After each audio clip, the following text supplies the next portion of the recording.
Hey guys, welcome back to another video, and in this video I'm going to show you how you can fix your problem when it says shell execute exe failed code 5 access denied. So how you can fix this, let's get started. First open start menu and then click on settings. Now click on apps and then click on the Microsoft Store only recommended. After this you have to set it to anywhere and then try to run your program as an administrator.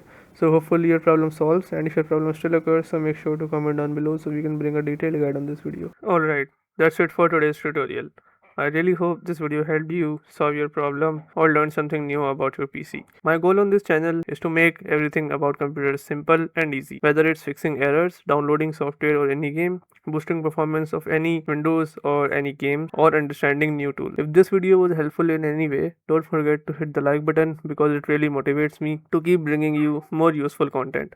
And if you're new here, make sure to subscribe and turn on the notification bell so you never miss any future tutorials, tips, and PC fixes. Also, if you're facing any issues or have any questions related to computers, Windows, software, or anything technical, drop them in the comments. I read all of your comments and I'll try my best to help you out. Thanks a lot for watching. Take care of your system, keep learning, and I'll see you in the next video. Thanks for watching.